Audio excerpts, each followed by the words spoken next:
Hello बच्चों। यहां लिखा है a uniform hemisphere of radius 10 centimetre is placed horizontally on smooth surface. Its center of mass is at C. ठीक है, तो centre of mass solid hemisphere का 3r/8 पर होता है उसके ज्योमेट्रिकल सेंटर से। ये बात आपको याद होनी चाहिए, अदरवाइज आप इस क्वेश्चन में कुछ भी नहीं कर पाएंगे। ठीक है, an object A is placed on the flat surface of hemisphere at point O. The mass of object is 1/8 the mass of hemisphere. The coefficient of friction between object and surface is 0.2.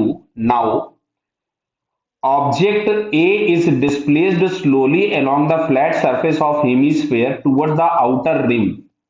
Find maximum distance of the object from O without slipping on the hemisphere. Clear? तो सबसे पहले तो देखो, इसका अगर हम एक diagram बनाएं तो डायग्राम हमको ऐसा बनता हुआ दिखाई देगा। देखिए, सबसे पहले हम लोग जब इस पार्टिकल को रखेंगे तो इसका एक नीचे mg लगेगा जिसकी वजह से ये टिल्ट हो जाएगा। क्लियर? तो देखिए यहां पे मैं डायग्राम बना रहा हूं, शायद आप लोग इस वाले डायग्राम से सहमत करेंगे कि ये कुछ इस तरीके का हेमीस्फीयर हो जाएगा। ये ऐसा, क्या बेटा क्लियर हो रहा है सभी को? ये तो ये हेमीस्फीयर कहीं यहां पहुंच जाएगा।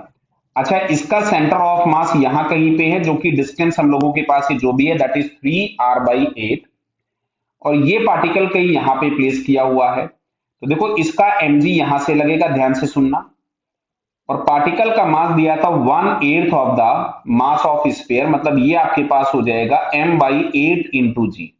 क्लियर? और यहां कहीं से नॉर्मल एक्ट हो रहा होगा जो कि इसके सेंटर से पास होगा। नॉर्मल जो कि इसके सेंटर से पास होगा, क्यों? नॉर्मल हमेशा कॉन्टेक्ट सरफेस के परपेंडिकुलर होगा, और कॉन्टेक्ट सरफेस के परपेंडिकुलर मतलब इस स्फीयर के भी परपेंडिकुलर, और किसी भी सर्कुलर बॉडी पे नॉर्मल हमेशा सेंटर से पास होता है। क्लियर है? अब देखो, जैसे यहां पे एक छोटी सी बात समझो सबसे पहले, कि मान लेते हैं इसका यहां से जो हॉरिजॉन्टल के साथ एंगल है ये कोई भी थीटा बन रहा है।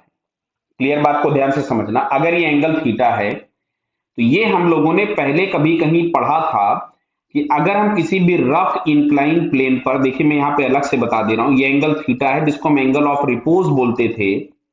यहां कहीं पे अगर हम एक ऑब्जेक्ट को प्लेस कर दें तो इस पे जो डाउनवर्ड्स डायरेक्शन में फोर्स एक्ट होता था वो mg sin थीटा, इधर की तरफ में mg cos थीटा, यहां पे नॉर्मल एक्ट होता था, यहां पे फ्रिक्शन एक्ट होता था, और जस्ट बिफोर स्लिपिंग जो लगने वाला फ्रिक्शन था उसको हम लोग लिख देते थे एफएस मैक्सिमम।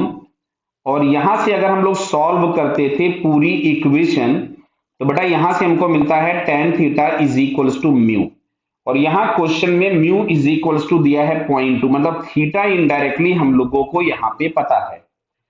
अब आपसे क्वेश्चन में ये पूछा गया है कि ये x कितना होगा मैक्सिमम, जहां तक हम इसको प्लेस कर सकते हैं। तो अब मैं इसके अबाउट टॉर्क निकालूंगा, ध्यान से देखिएगा बेटा। तो ये वाला एंगल भी थीटा होगा हॉरिजॉन्टल के साथ। क्लियर? और ये जो डिस्टेंस मैंने अभी अभी बनाई ब्लैक कलर से, आप लोगों को दिख रही होगी, ये डिस्टेंस है 3r/8। कितनी है? 3r/8। तो अगर हम इस कांटेक्ट पॉइंट के अबाउट, जिसको हम लोग कुछ भी लिख देते हैं, मान लीजिए P पॉइंट, तो P पॉइंट के अबाउट अगर हम टॉर्क निकालेंगे तो mg पे परपेंडिकुलर डिस्टेंस ये मिलेगा, जो ब्लू कलर का लाइन है, मतलब वो इसके बराबर होगा, और mg/8 पे जो परपेंडिकुलर डिस्टेंस होगा वो इस ब्लू लाइन के बराबर होगा। क्लियर है? क्या बराबर है? तो अब अगर मैं इसको लिख रहा हूं, इस डिस्टेंस को अगर मेरे को निकालना है तो बेटा ये तो देखो एंगल थीटा है, तो ये वाला जो परपेंडिकुलर डिस्टेंस आया ये तो हम लोगों के पास हो गया x cos थीटा।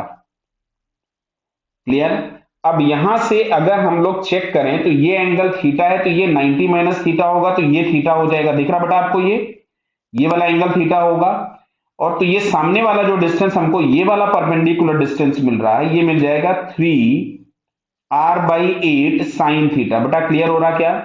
तो अब अगर हम यहां से टॉर्क बैलेंस करें तो यहां से हमको मिलेगा mg इंटू परपेंडिकुलर डिस्टेंस आ रही थी 3r/8 sin theta is equals to mg/8 into x cos theta. Clear बेटा? ये बराबर है, और हम लोगों को x फाइंड करना था। देखो mg से mg कैंसिल कर दिया, 8 से 8 कैंसिल कर दिया, तो x इज इक्वल्स टू आ रहा है 3r tan थीटा। क्लियर है?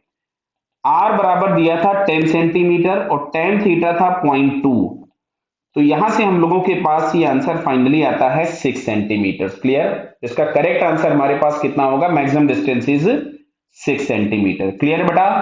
Okay, all the best.